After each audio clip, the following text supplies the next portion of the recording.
15-minute or less lecture series, Human Anatomy, Chapter 24, the Digestive System, Part 1.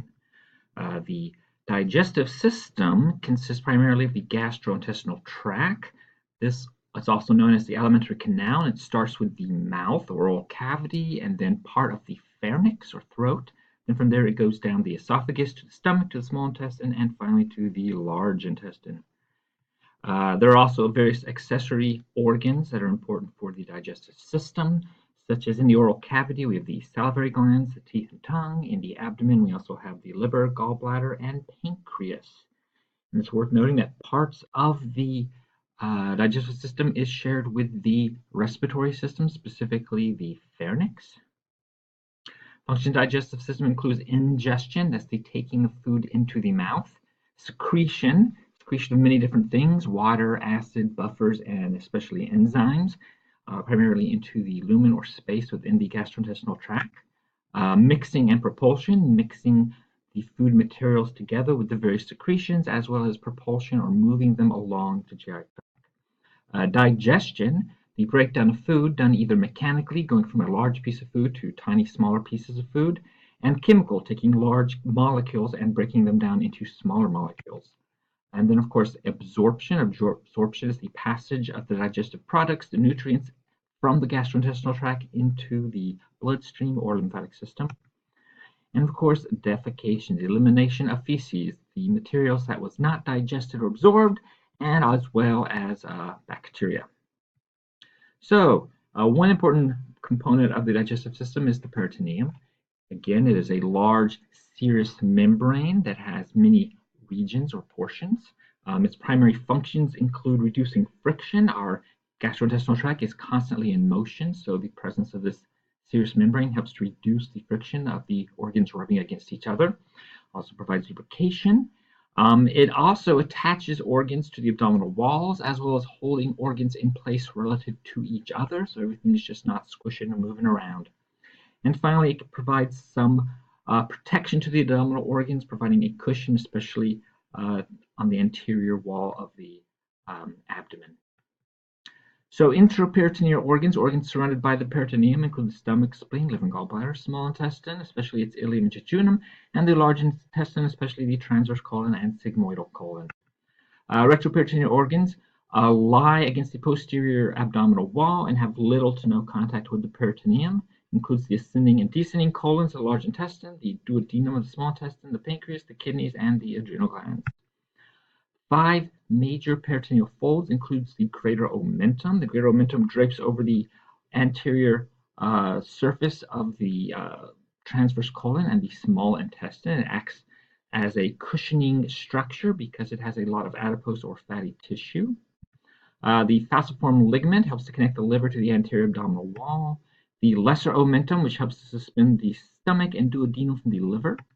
The mesentery, which binds the jejunum and ileum of the small intestine to the posterior abdominal wall, also holds blood vessels and nerves going to and from the small intestine, and has officially become its own organ.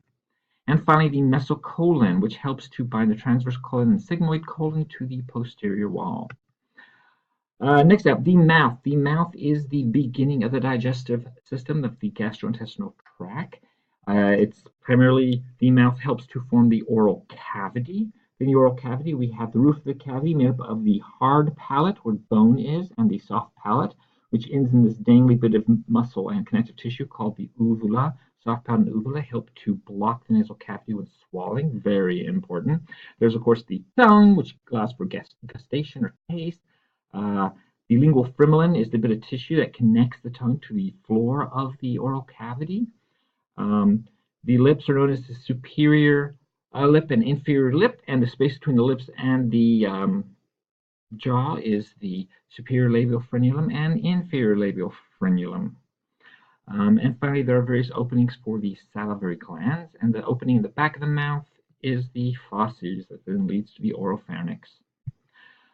Saliva. Saliva is produced from 3 pairs of salivary glands, the parotid gland, the submandibular glands, and the sublingual glands.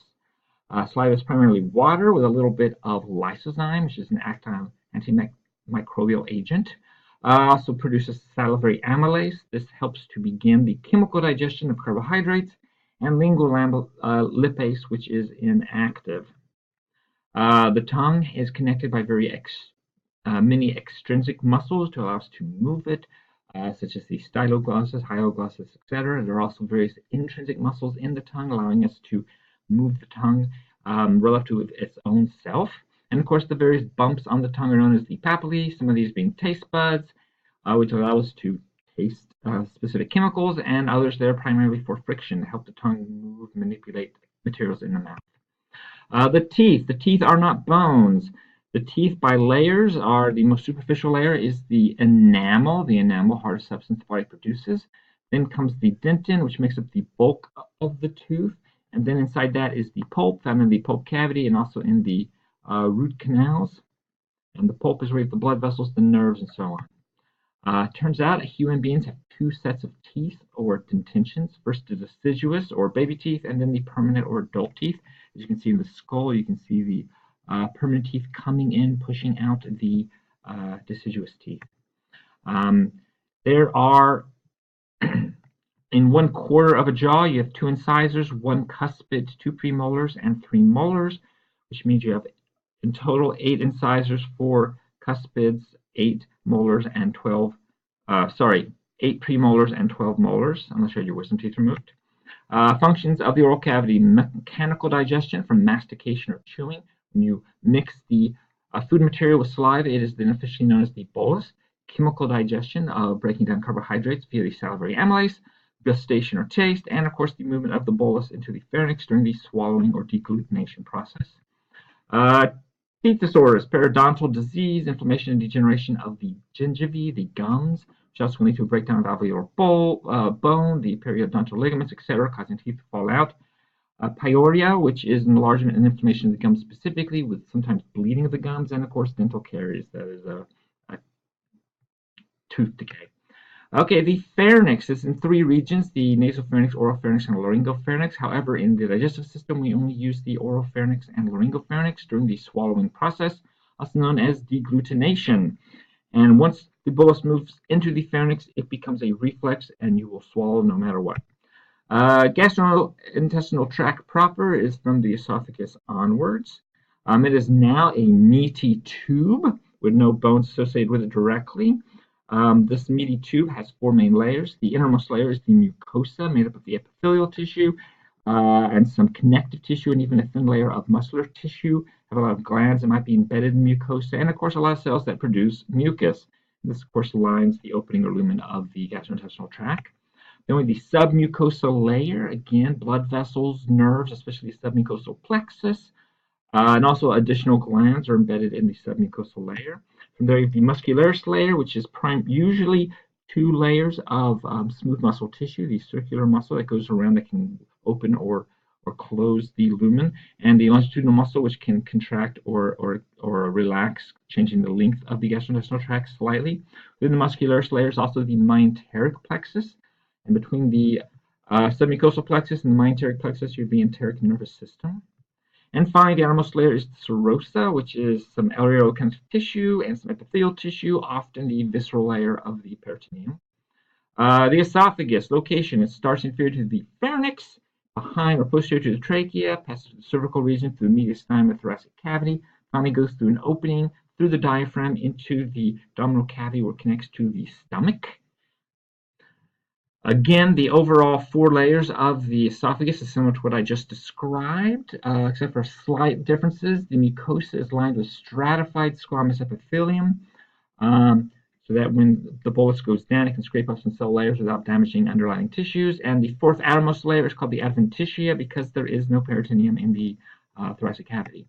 The very top of the esophagus is the upper esophageal sphincter, which helps to control the passage of food into the esophagus and primarily prevents air entry when we're not eating.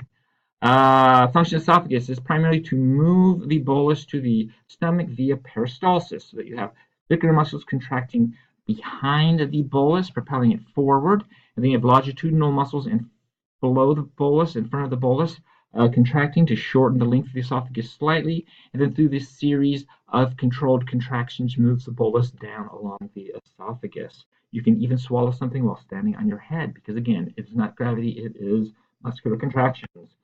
At the end of the esophagus is the lower esophageal sphincter. This prevents the contents of the stomach from backflowing into the esophagus.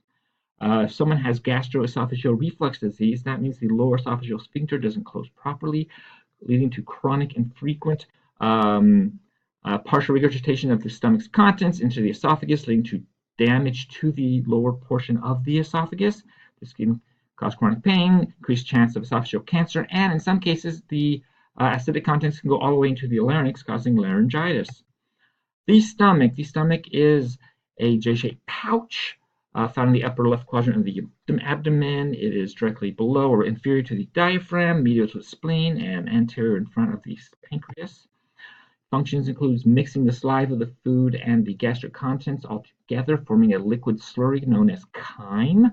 Within the stomach, you get both mechanical and chemical digestion from this mixing. It is a reservoir for food. It secretes the hormone gastrin, which helps to stimulate the stomach to function, and it also secretes gastric juice, which includes hydrogen chloride, and the enzyme pepsin, which will break down proteins. So 4 main regions to the stomach. You have the cardia, which comes directly after the esophagus. You have the fundus for the superior hump of the stomach, the body that makes up the bulk of the stomach, and then finally the pylorus, the canal at the end of the stomach, which includes the antrum, the pyloric canal, and then the pyloric sphincter. The pyloric sphincter then controls the release of chyme into the small intestine. The stomach on the inside has many rugae or folds and ridges that are made up of the mucosal layer. When you look at the 4 layers of the stomach, the mucosal layer again is lined with simple columnar epithelium. It forms gastric pits that go deeper into the stomach structure. There are also goblet cells that produce mucus. You find that there are a variety of cells within the gastric pits, including the surface mucosa cells and the mucus neck cells. These cells, of course, secreting lots and lots of mucus that protects the lining of the stomach from the acid.